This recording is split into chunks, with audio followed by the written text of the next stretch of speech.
ఒకసారి మా సంఘ పెద్ద హైందవ కుటుంబం నుంచి రక్షించబడ్డాడు. ఆ కులంలో కొడుకు మేనగోడల్ని పెళ్లి చేసుకుందాం అనుకున్నాడు. ఈయనేమో చర్చిలో సంఘ పెద్ద, మేనగోడలేమో హైందవరాలుగా ఉంది. సో పెళ్లి విషయం మాట్లాడినప్పుడు అక్కడ చిన్న వాదోపవాదాల మధ్య వాళ్ళు హిందువుల పెళ్లి అయితే చేస్తాము అన్నారు. నేను సంఘంలో పెద్దగా ఉండి హిందువుల పెళ్లి అట చేస్తాను, కుదరదు అన్నాడు. కుదరపోతే సంబంధం క్యాన్సిల్ అన్నారు. ఒకటే కూతురు, బోళ్ళు ముదనష్టం ఉంది, ఇదంతా పోద్దని డబ్బు మీద ఆశతో మెల్లగా తెలివితేటలో ఉపయోగించి వాళ్ళ అన్నయ్యకి దత్తత ఇచ్చాడు కొడుకుని. ఎందుకు ఈయనైతే పూజకాడ కూర్చోవాలి కదా. ఇప్పుడు ఎట్ట చేసిన ఆస్తి ఇంటిగా వస్తుందిగా, ఇదొక తెలివి. అసలు ఏమనాలి, అసలు మా ఇంటికి అన్య సంబంధమైన సాంప్రదాయాలు ఏవి చెల్లవు కాబట్టి సంబంధం క్యాన్సిల్ అనాలి. క్యాన్సిల్ అయితే ఆస్తి పోద్ది. ఆస్తి పోకూడదంటే ఆస్తి కాపాడుకోవాలి. ఆస్తి రావాలంటే దారి తప్పాలి, తెలివితేటలు ఉపయోగించాలి. కొడుకుని అన్నకి దత్తత ఇచ్చి పెళ్లి కుదుర్చుకున్నాడు. నా దగ్గరికి వచ్చి పెళ్లి అన్నారండి, నేనెట్టో ఒప్పుకుంటాను హిందూ మతంలో పెళ్లికి, కాదన్నాను.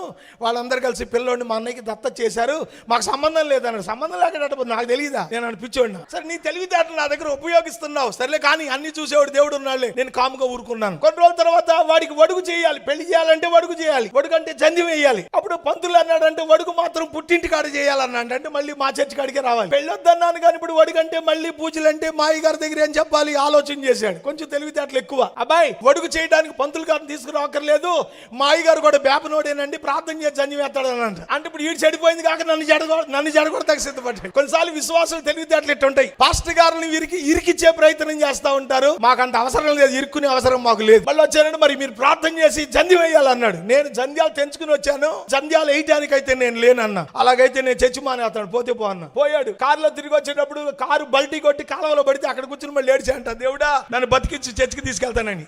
మళ్ళీ వచ్చాడు. తెలివితేటలు దేవుని దగ్గర మనం ఉపయోగించకూడదు, ఆయన తెలివికి ఆధారం, అది గుర్తుపెట్టుకోండి.